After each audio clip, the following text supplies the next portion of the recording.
आज नांदेड शहरात शिवसेनेचे उमेदवार यांच्या प्रचारार्थ उद्योगमंत्री उदय सामंत यांनी उद्योजक आणि व्यापारी यांची बैठक घेतली। त्यात त्यांनी ठाकरे गटाच्या नेत्यांकडून व्यापारी यांना भेसळखोर आहेत असं म्हटलं होतं।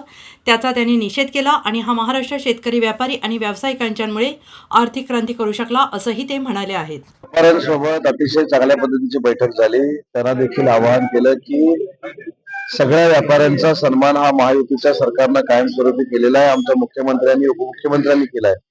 पण उभाठ्याच्या लोकांनी जे व्यापाऱ्यांवर आक्षेप घेतलेले आहेत आणि 4 दिवसापूर्वी आपल्या महाराष्ट्रातले सगळे व्यापारी हे भेसळखोर आहेत अशा पद्धतीचं जे वक्तव्य केलेलं आहे त्याचा जाहीरपणाने मी निषेध केला।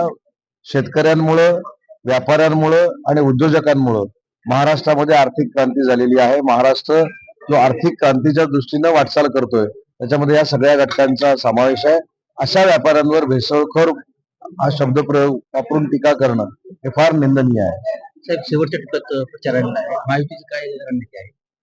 शेवटच्या टप्प्यात प्रचार आलेला आहे, परंतु शेवटच्या टप्प्यातला प्रचार महायुतीच्या सरकारला पुन्हा एकदा प्रस्थापित करेल हा माझा 100% दावा आहे। शिवसेनेची किती जागा आहे? 23 ला कळतील। साहेब, आज आदित्य ठाकरेविषयी रामदास कदम म्हणतात की शास्त्रीय आम्ही पुन्हा चौकशी सुरू करू। मला असं वाटतं की मला हा कोण काय बोललं याच्याबद्दल काय बोलायचं नाही, परंतु एक महत्वाची गोष्ट सांगतो की आदित्यजींना देखील ठाकरे कुटुंबाचा एक वारसा आहे।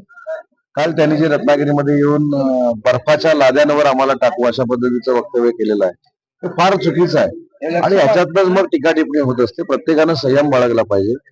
बर्फावर टाकणार म्हणजे काय, तुम्ही आम्हाला अटक करणार, बर्फावर टाकणार म्हणजे काय, बर्फावर टाकून मारणार असं त्याचा अर्थ आहे। आम्हाला हे सगळे ग्रामीण भागातले शब्द माहिती आहे आणि त्याच्यानंतर जर रामदासभाईंचा काय उद्रेक झाला मला माहित नाही, परंतु अशा पद्धतीचे वक्तव्य राजकारणामध्ये होऊ नये यामध्ये मी आहे। ठाकरेंची सभा काल 2 दिवसापूर्वी कळमनुरी विधानसभा मतदारसंघात झाली। ते म्हणतात की 10 दिवस आमचं सरकार येणार, आम्ही बांगरांना जेलमध्ये टाकू। मी दाव्यानिशी सांगतो की संतोष बांगरच विधानसभेचे सदस्य असणार, आमदार असणार।